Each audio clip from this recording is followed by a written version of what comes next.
Part 1. The Sky Above, the Streets Below. The afternoon sun reflected off the windshield of a sleek black BMW M5 as it cruised through the quiet suburban streets of Westlake, Virginia. The car moved with purpose, but not haste. Its driver obeyed every stop sign, every speed limit, every signal. Inside, Major Elijah Brooks tapped his fingers lightly on the leather steering wheel, the rhythmic sound of Miles Davis playing low on the stereo. He'd just finished a week-long deployment debrief at Langley Air Force Base. For most people, that would mean exhaustion. For Elijah, it meant peace. He loved flying, more than anything else in the world, except maybe his late father's old pocket watch, which now ticked faithfully in the front pocket of his uniform pants. He wore his service blues proudly, the medals pinned above his heart catching the sunlight every so often. He wasn't just a pilot. He was one of the few black lead tactical flight instructors in the U.S. Air Force, a top gun among top guns. But out here, behind the tinted windows of a luxury sedan in a predominantly white suburb, none of that seemed to matter. He turned onto Cypress Lane, lined with neatly trimmed hedges and large brick homes. He was visiting his cousin. Maya had just given birth to twins, and Elijah had promised he'd be the one to deliver the hand-stitched baby blankets his mother had made. He smiled at the thought, imagining Maya's face when she saw the gift. But then, in the rearview mirror, came the flashing blue lights. Elijah's smile faded. The siren chirped once, short, sharp, commanding. He pulled over immediately. The BMW came to a halt under the shade of a maple tree, its leaves rustling like restless whispers. Elijah kept his hands on the steering wheel in plain view. He'd done this before, too many times. He took a slow breath. A second squad car pulled up behind the first. Two officers stepped out. The taller one approached with deliberate caution, hand near his holster. The other stayed back, eyes narrowed. Elijah rolled the window down, keeping both hands visible. "Good afternoon, officer," he said evenly. The cop didn't respond immediately. He was scanning the interior of the car, then studying Elijah's face. "License and registration," he said finally, his tone clipped. Elijah nodded. "It's in my glove compartment. May I reach for it?" The officer hesitated, then gave a stiff nod. Elijah moved slowly, deliberately, opening the compartment and handing over the documents. The officer glanced at them, then looked again. "This your vehicle?" "Yes, sir. Registered to me. Is there a problem?" "You were driving unusually." Elijah raised an eyebrow. "Unusually? Too slow for someone driving through a neighborhood like this? Are you here for a reason?" Elijah's jaw tensed. "I'm visiting my cousin. She lives 2 blocks from here. Just had twins." The second officer walked up, now standing behind the first. "Mind stepping out of the car for a moment, sir?" he asked, not aggressively, but not exactly politely either. Elijah's heart sank. He'd done everything right. He stepped out. The first officer moved in, eyes sweeping over Elijah's military ribbons and name tag. Something flickered across his face, but he said nothing. "You got any weapons on you?" the second officer asked. "No, sir." "Mind if we take a quick look inside the vehicle?" Elijah hesitated. "Do you have probable cause?" Both officers exchanged a look. The taller one shifted uncomfortably. "We've had reports of suspicious activity in the area." "Of course. Suspicious." Elijah gave a tight nod. "Go ahead." They searched the vehicle. Glove box, trunk, under the seats. The stereo kept playing softly in the background. Miles Davis, unbothered by the tension in the air. Finally, they came back, empty-handed. "You said you were military?" the first officer asked, almost reluctantly.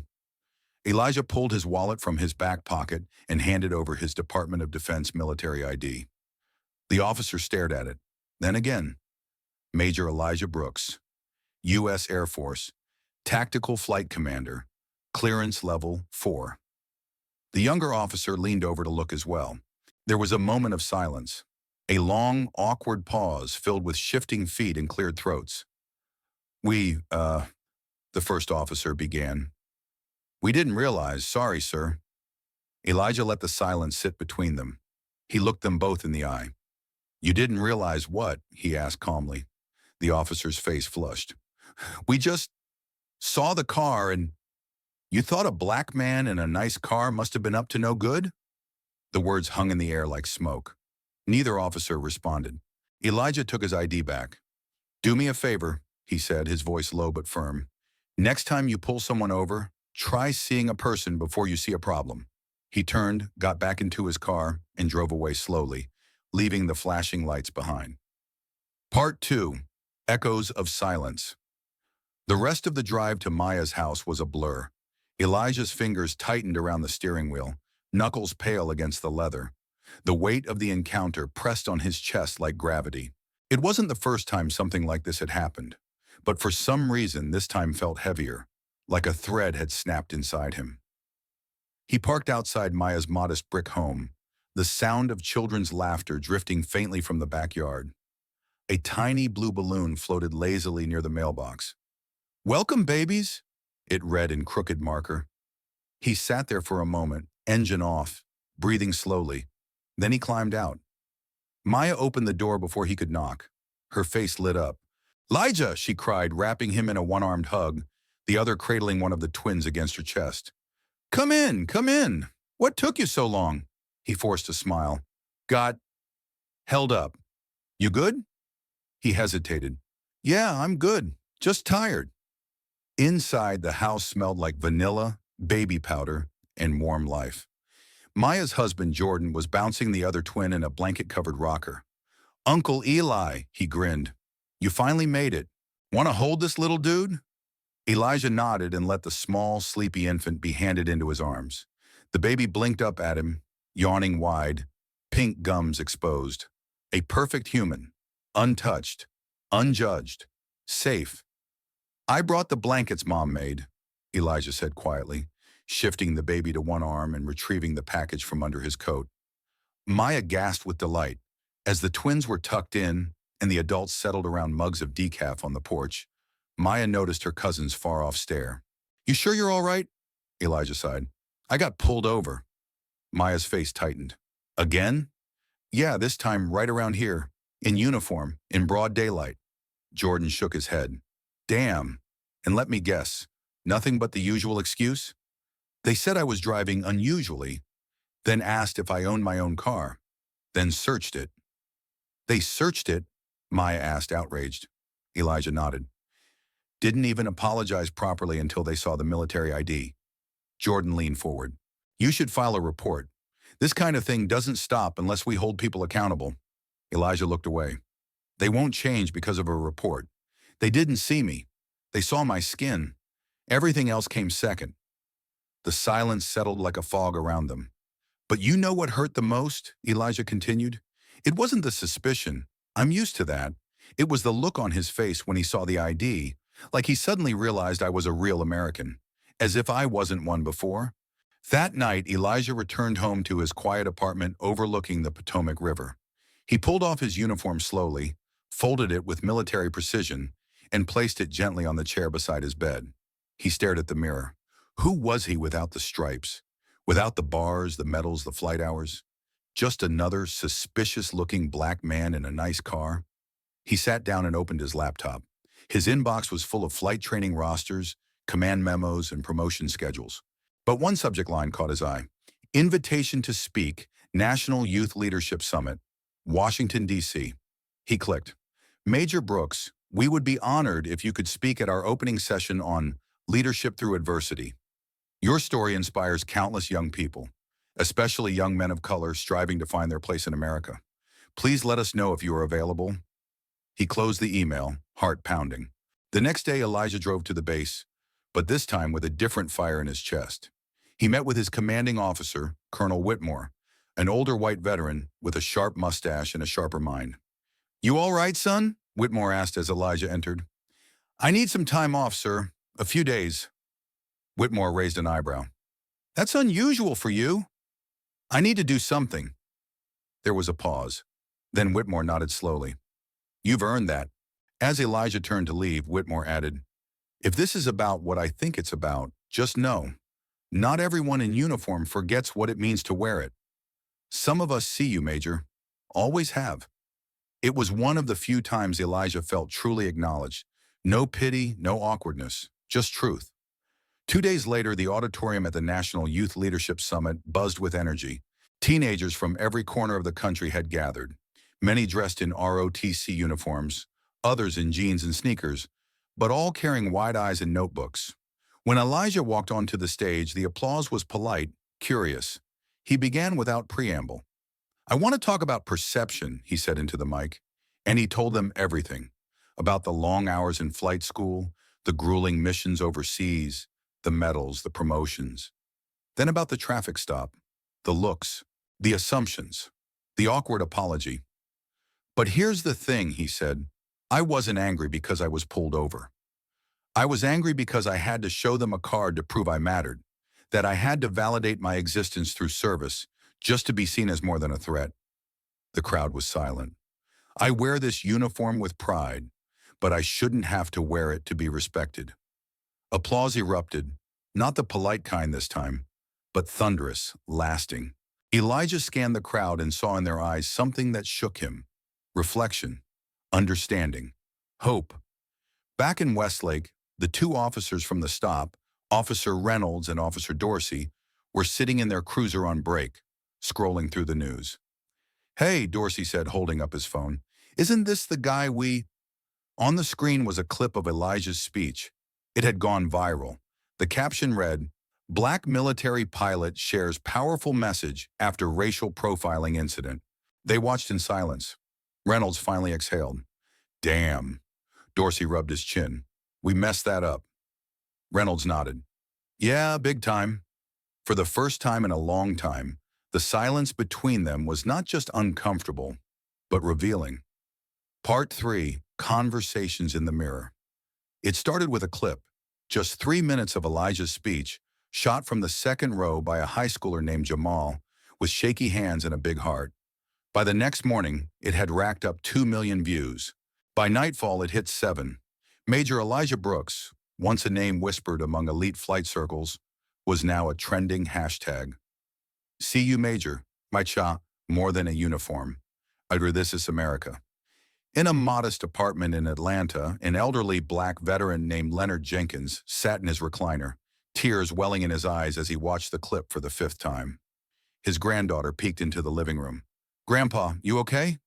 He nodded, voice thick. "That young man, he said what I never could."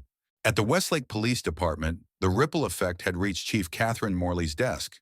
A firm, composed woman in her 50s, Morley watched the video silently in her office, her coffee untouched. Then she hit play again, and again. Outside her door, Officers Reynolds and Dorsey lingered, called in for a scheduled meeting. Dorsey tapped his thigh nervously. Reynolds clenched his jaw. Inside, Morley finally stood and opened the door. "Come in." Sheditafrum, the two officers shuffled in, unsure if they were about to be reprimanded or worse. She didn't sit. "Tell me exactly what happened," Morley said.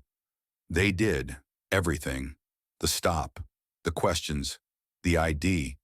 The moment they realized they'd messed up. And then, surprisingly, Reynolds added, "He didn't yell, didn't threaten, just looked at us like he expected it, like it was routine."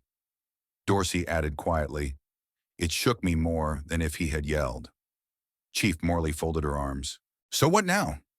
Silence. Then Reynolds finally said, "We want to apologize. Face to face." Morley raised an eyebrow. "You sure you're not just doing this because the video's viral?" "No, ma'am," Dorsey said firmly. "We're doing this because we were wrong." She nodded once. "Then make it count." Meanwhile, Elijah was overwhelmed. Calls, emails, interview requests. Some wanted to highlight his military achievements.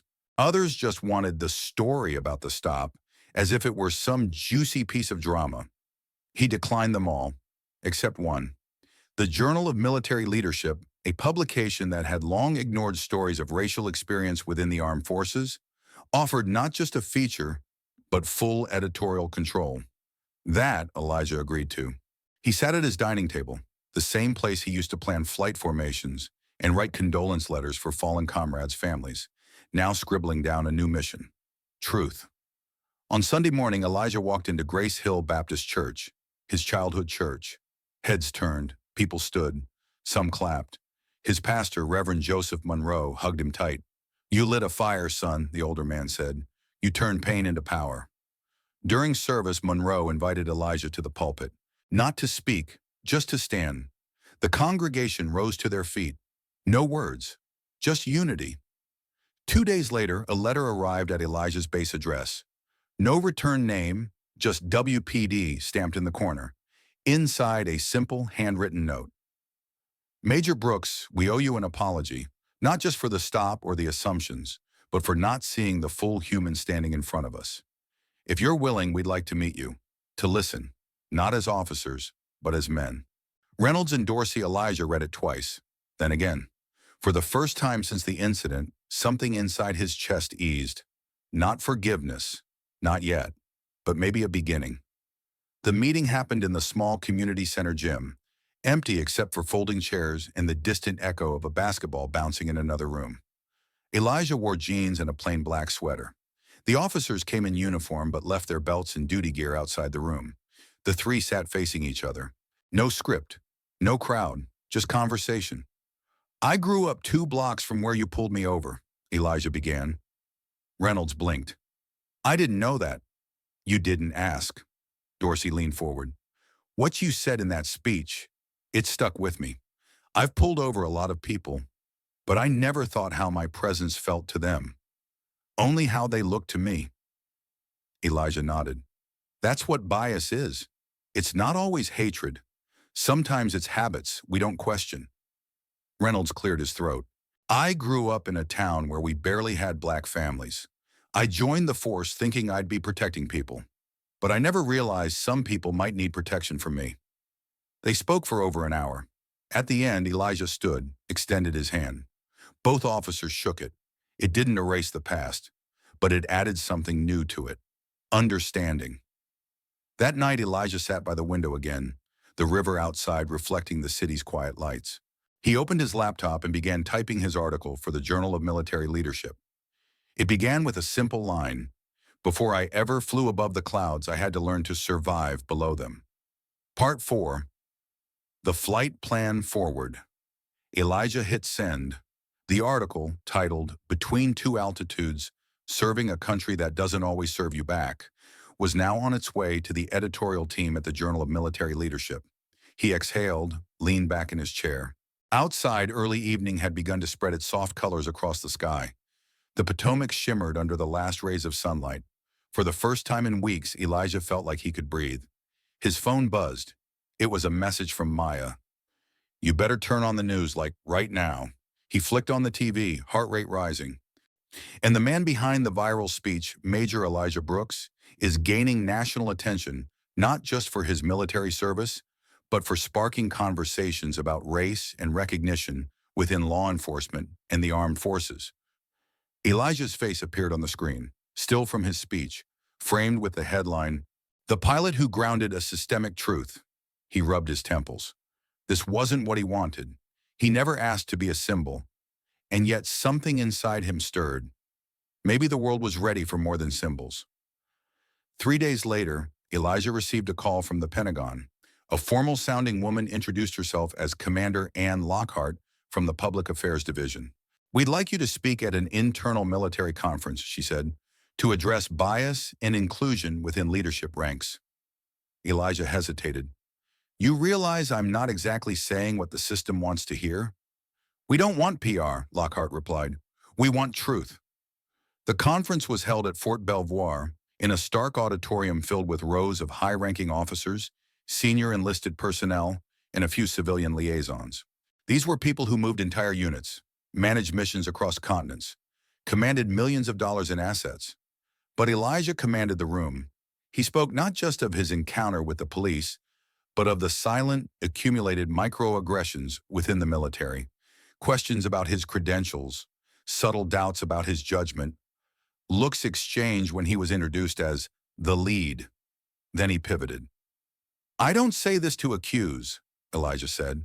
I say it to illuminate. He spoke of mentorship, how a single commander years ago, a white colonel named Grace Kessler, had once stood up in a meeting and said, if you doubt Brooks, it's not because he lacks talent, it's because you lack vision. And how that moment had changed the trajectory of his career. That's what leadership is, Elijah finished. Not just recognizing potential, but defending it when others want to dismiss it. The room stood in silence. Then one by one, officers began to applaud, not for the man in uniform, but for the truth he brought. Back in Westlake, change was brewing. Inspired by Elijah's story, several local schools began implementing new diversity and empathy training. The city council hosted a public forum on policing and community relations. For the first time, residents who had never attended a meeting showed up to speak. At one forum, a woman stood up, middle-aged, white, in a cardigan that said, "Proud Mom," or some. "My son is 15, she said, voice trembling. "He wants to be a pilot like Major Brooks. And I want him to grow up in a town where boys like Elijah don't get stopped for driving while black." The room erupted in applause. Elijah's commanding officer, Colonel Whitmore, called again. "You made waves, son," he said with a chuckle. "Good ones. I didn't mean to start a movement." "Movements don't start with intentions," Whitmore said. "They start with honesty." There was a pause. "I've got another offer for you," he added. "It's unofficial for now, but they're considering you for liaison work with the new military Cultural Competency Task Force. It's a pilot program, no pun intended." Elijah smiled. "What would I be doing?"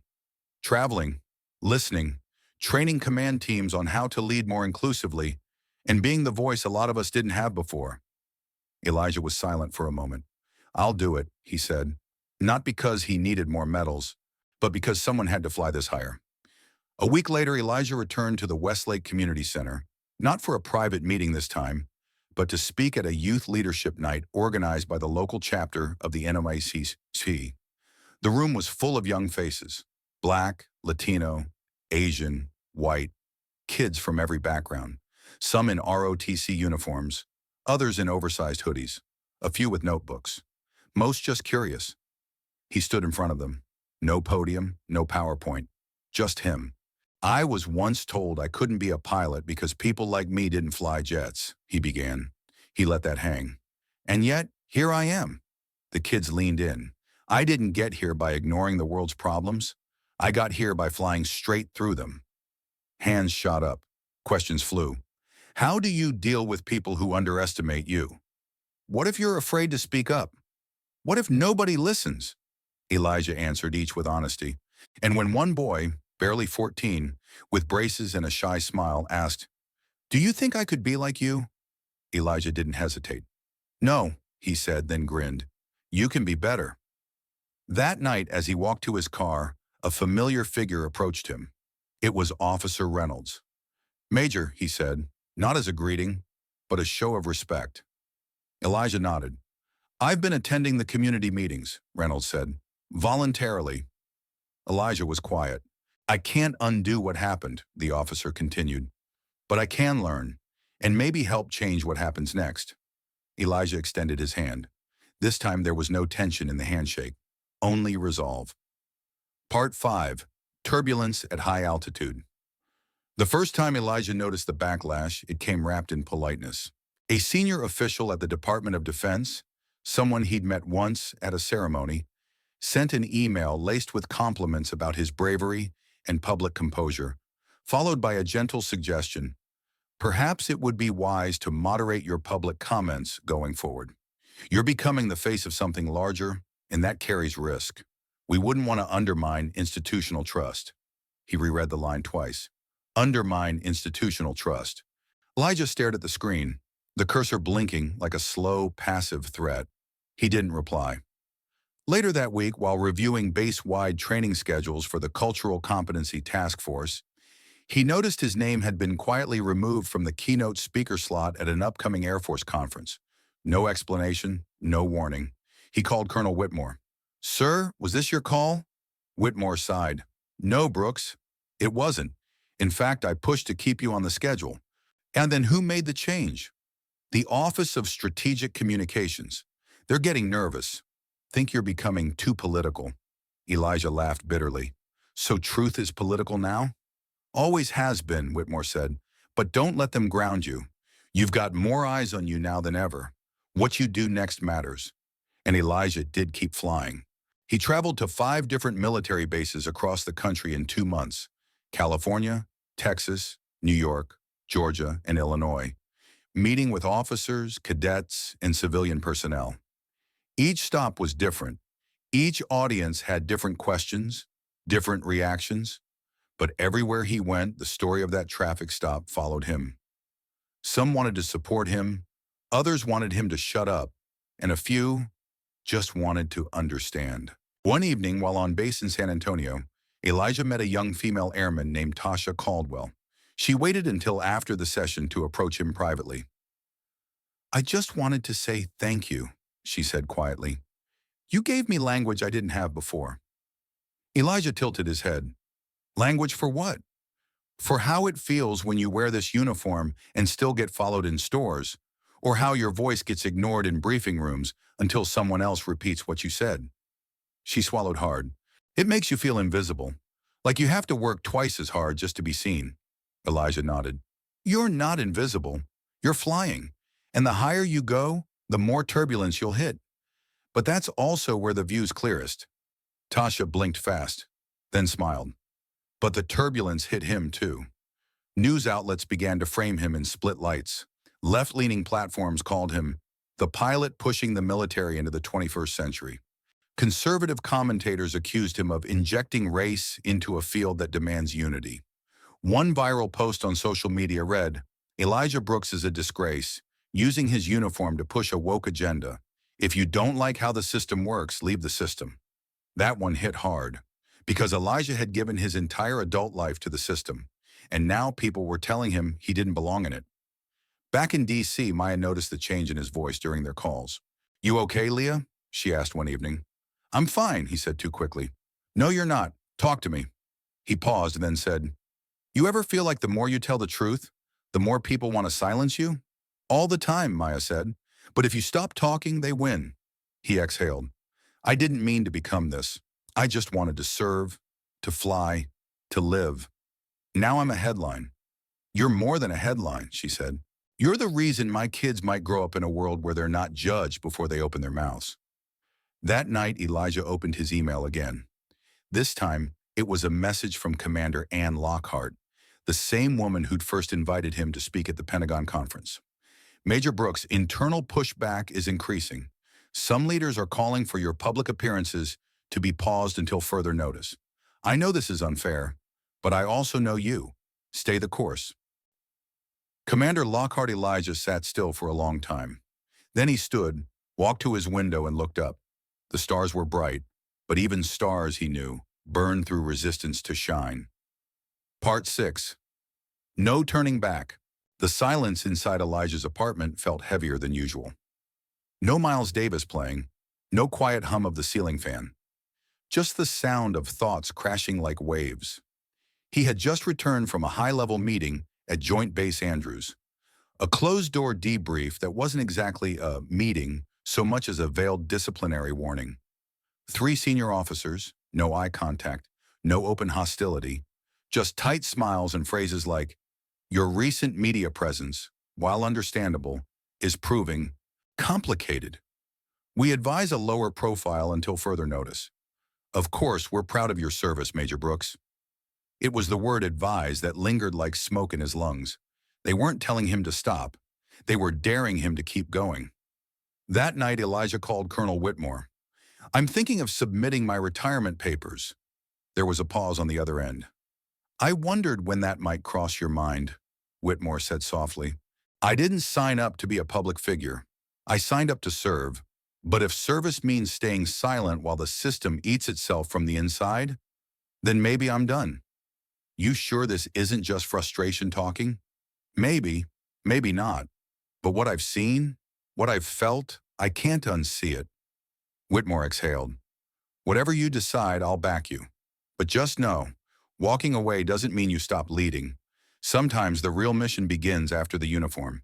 The next morning, Elijah met Maya at a quiet coffee shop near the water. She took one look at him and said, "You're leaving, aren't you?" He nodded. "Are you scared?" she asked. "I'm terrified." "Then good," she smiled. "That means it matters." Later that day, Elijah drafted his official notice of retirement, effective in the 6 weeks, 20 years, 3 deployments, countless flight hours, dozens of commendations. all summarized in 2 pages of paperwork in a single electronic signature. When he hit submit, a strange calm settled over him. Not regret, resolve. News of his retirement leaked within days.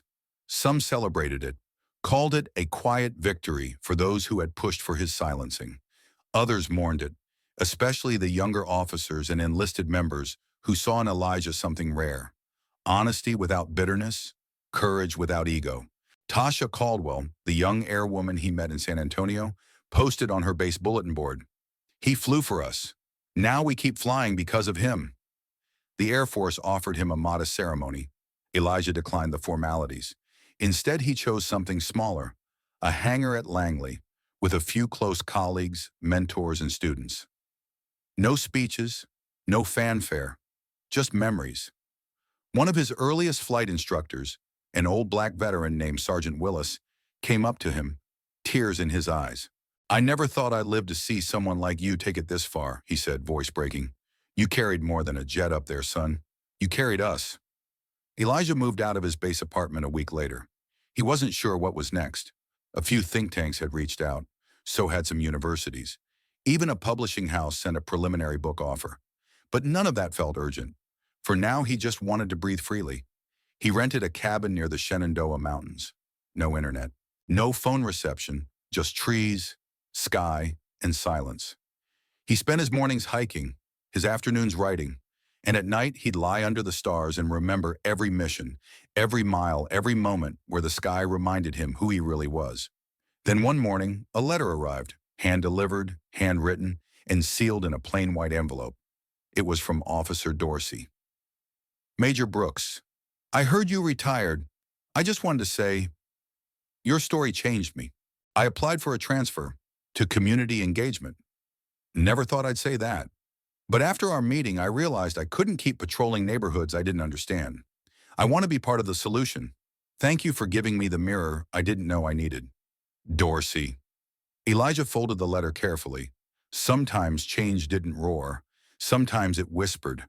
And one more thing happened. A knock on the cabin door. It was a young man, barely 20, skin dark, eyes wide, wearing civilian clothes and clutching a folder. "You're Major Brooks, right?" he asked nervously. Elijah nodded. "My name's Andre. I was in ROTC. I read your article, watched your speech. I want to fly, sir. I want to do what you did." Elijah looked at him for a long moment, then smiled. "Come in. Let's talk." Part 7. The Ground School. The cabin became more than a retreat. It became a classroom. Word got out, first in whispers, then in online forums, then in college newsletters, that Major Elijah Brooks was offering mentorship from a remote hideaway near Shenandoah. At first it was just Andre. Then 2 more showed up, sisters from Chicago, one studying mechanical engineering, the other enrolled in ROTC. Then came Jamal, the high schooler who'd filmed Elijah's speech. Then a veteran named Marcus, who had been dishonorably discharged for defending a fellow soldier in a racially charged incident. They didn't come for therapy. They came for clarity. They called it the ground school. Not for flying, but for preparing to rise. Elijah didn't lecture. He listened. He asked hard questions. He made them write. Not just essays, but letters to their future selves. He challenged their perspectives, made them hike with him, made them talk about fear, family, failure. One night, around the fire pit, Andre said, "Sir, you ever regret retiring?" Elijah stared into the flames. "I regret that I had to, but not that I did." "But don't you miss it?" "I miss the sky," Elijah said, "but I don't miss the silence I was expected to keep." He paused. "And now I've found a new kind of sky." Meanwhile, back in Washington, Commander Ann Lockhart was quietly building something. A new military initiative, inspired partly by Elijah's story and supported by younger, reform-minded leaders. The Vision and Valor Program.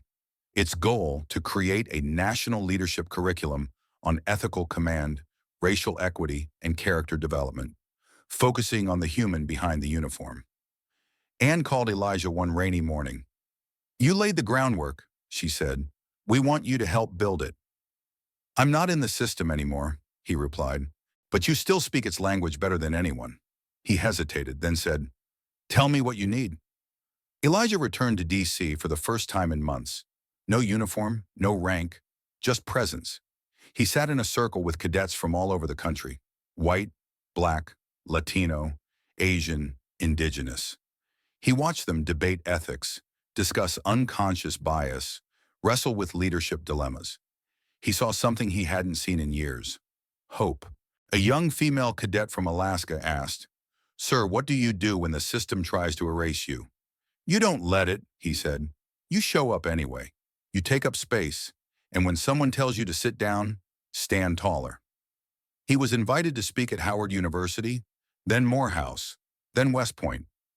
At Howard, he met Dr. Charlene Evans, a historian specializing in African American contributions to military history. She approached him after his talk with a warm smile and an armful of books.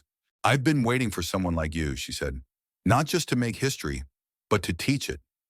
They talked for hours in the faculty lounge about strategy, systems, and soul. She challenged him, matched his intensity, calmed his fire when it burned too hot.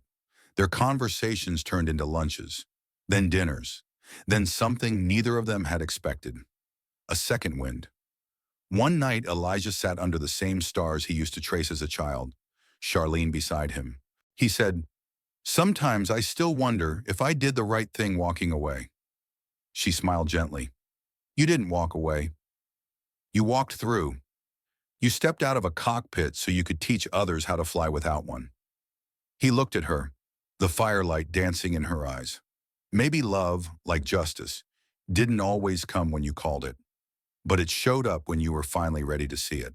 By the end of the year, Elijah had helped train over 300 cadets through the Vision and Valor pilot program. His story became a case study. His silence, once demanded, was now required reading. Not for controversy, but for courage. And one morning, as he packed for yet another seminar, he received a package in the mail. A framed photo. 3 officers in Westlake, standing in front of the community center, smiling, holding a banner that read, "This time, we saw the man first." Signed underneath, Officer Reynolds, Officer Dorsey, and Chief Morley. Elijah stared at the photo for a long time, then placed it on the shelf beside his medals. Not as a trophy, but as proof that truth doesn't just take flight, it lands too. Part 8. The invitation. The envelope was thick, cream-colored, embossed with the seal of the Department of Defense. Elijah stared at it for a long time before opening it. Inside was a formal letter addressed to Dr. Elijah Brooks, a title recently bestowed upon him by Howard University, where he had accepted a part-time faculty position. But the content wasn't academic. It was a request. A summons, really. "You are hereby invited to consider the position of Deputy Director, Office of Military Culture and Ethics, Department of Defense. This newly formed office will oversee initiatives related to leadership training, diversity integration, and institutional accountability." He stopped reading. Deputy Director, back in the belly of the beast. Charlene was the first person he told. They were walking along the National Mall, the early spring breeze teasing the cherry blossoms. "What are you thinking?" she asked. "I'm thinking it's tempting. But it's complicated. Because it means going back into the system that once tried to quiet you." He nodded. Charlene stopped walking and turned to face him. "Elijah, change from the outside shakes things up. But change from the inside? That's where the foundations shift." He exhaled. "What if I'm just their poster child? A way to check a box? Then make sure the box doesn't stay small." He agreed to the initial interview, not because he needed the job, but because he needed to ask his questions. The panel included 3 generals, 2 civilian defense leaders, and Commander Ann Lockhart, who offered a subtle nod as he entered. The first question came quickly. "Why should we trust someone who walked away from uniformed service?" Elijah didn't flinch. "Because I walked away honestly, and I've earned more trust outside the system than I ever did inside it." There was silence, then another question. "What would be your first move if appointed?" "Make listening mandatory," Elijah said. "Real listening. Across rank, across race, across fear." The third question was softer. "What do you need from us?" Elijah leaned forward. "Courage, not performative compliance. I need to know you'll let me challenge what's broken, without trimming the truth to make it palatable." Ann Lockhart smiled. That's why we called you. He got the offer 3 days later. Full authority to build a small task force. Freedom to hire. A direct reporting line to the Secretary of Defense. Elijah stared at the contract. It wasn't just a job. It was a platform. A cockpit of another kind. Back at the ground school, Elijah gathered his students, now more than a dozen, around the long wood table.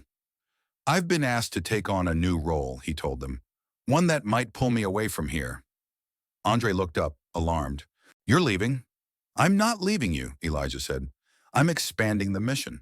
He paused. I need some of you to come with me.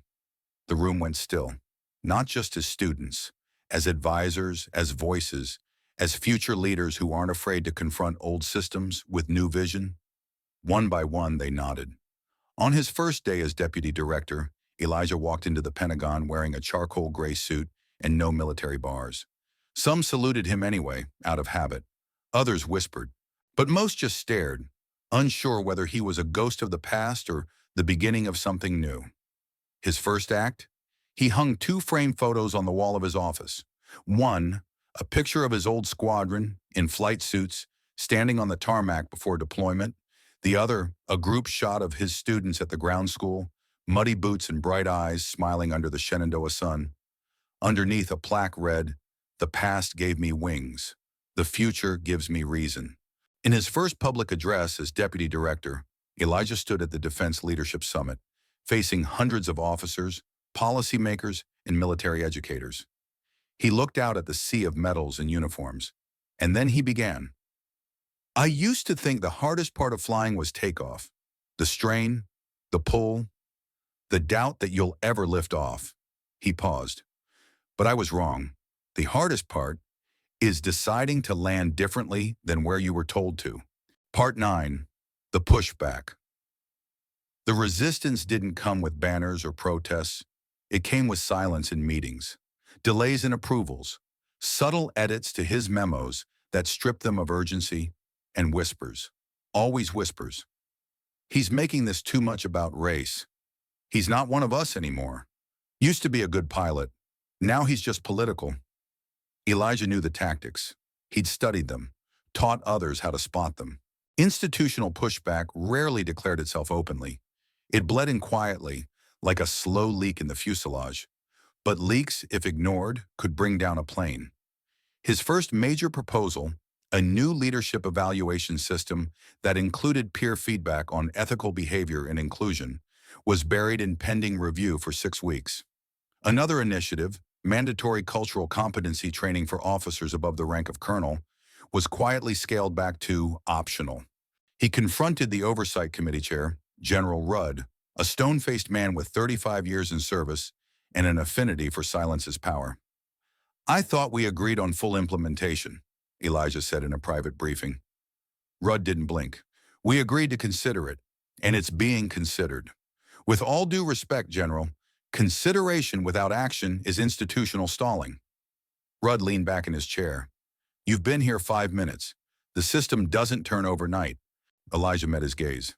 Then maybe it needs a stronger wind. Outside the Pentagon, the media began circling again. Some praised Elijah's appointment as a necessary shakeup. Others accused him of militarizing woke culture. One anonymous op-ed in a defense journal read, "The military cannot be both a war machine and a social experiment. We need warriors, not activists in suits." Elijah read it in silence, then printed it out and pinned it to the corkboard in his office, right next to a photo of his cadets from the ground school. Underneath, he wrote in pen, "Wrong. We need warriors with vision."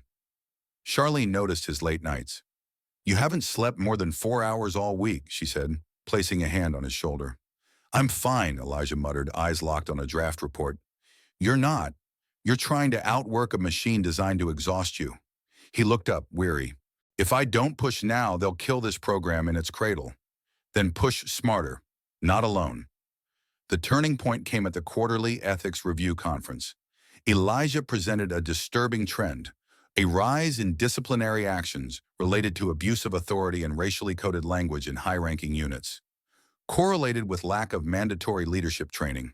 It wasn't speculation, it was data, hard numbers. Names redacted, but patterns exposed. The room froze. General Rudd interrupted. This kind of public airing undermines morale. No, sir, Elijah said calmly. What undermines morale is pretending rot doesn't exist while telling soldiers to stand tall. A murmur spread across the auditorium. Anne Lockhart, seated near the front, gave a slow, deliberate nod. Later that day, Elijah's inbox exploded.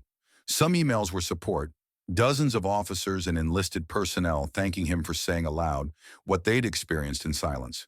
Others were venomous. One message read, "You're dividing the ranks. You should be court-martialed for insubordination in spirit."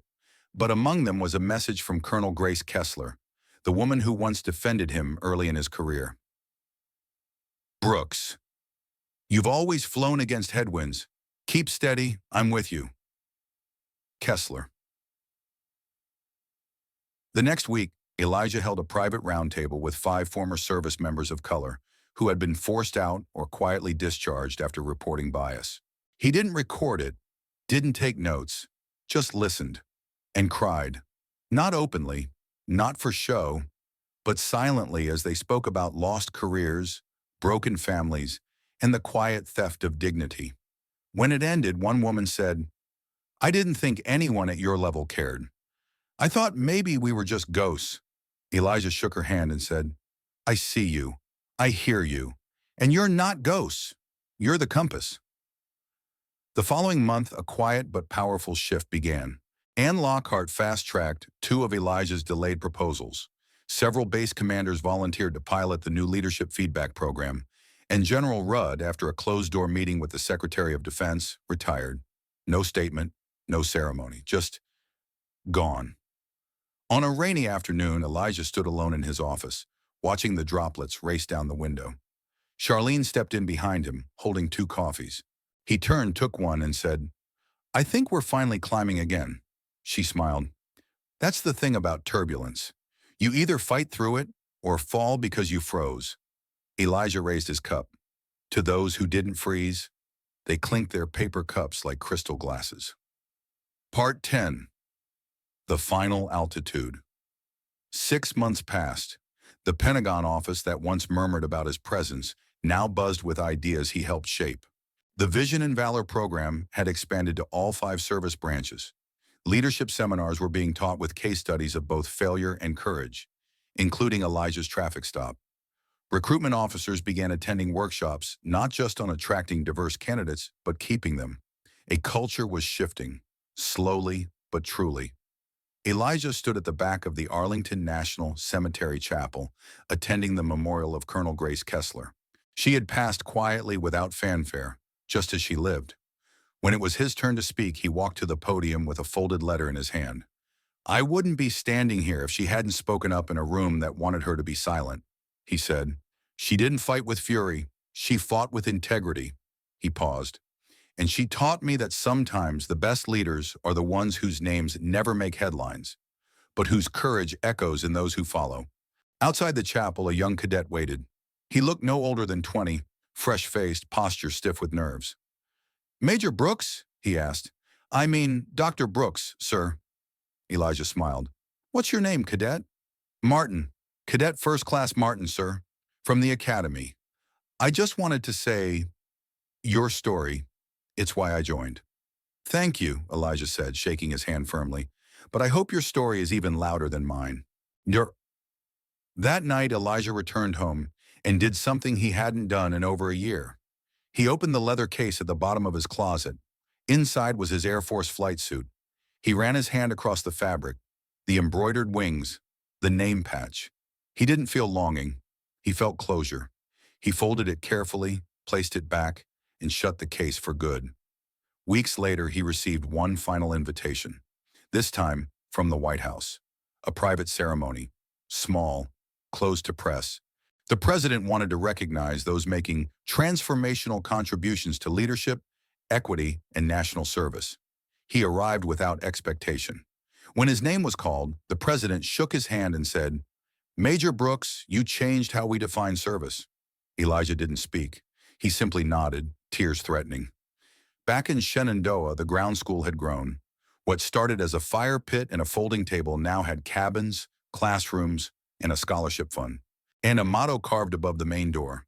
Fly with truth, land with purpose. Charlene stood beside him on a hill overlooking the valley. Do you miss the sky? She asked. He looked up. No, he replied, because now I help others reach it. That evening, as the sun dipped below the tree line, Elijah walked through the small museum hall built on site, dedicated to the many who had served, spoken up, and sacrificed. In the final room was a wall called Voices That Change the Course. It displayed quotes from former soldiers, cadets, mentors, and civilians, all impacted by Elijah's story. He stopped at one. It read, I used to be afraid they wouldn't see me. Now I make damn sure they do. Andre, former ground school student, now Air Force captain. Elijah smiled. Mission accomplished. Not because the fight was over, but because it had truly begun. With more hands on the controls, with more eyes wide open, with more voices refusing to stay silent.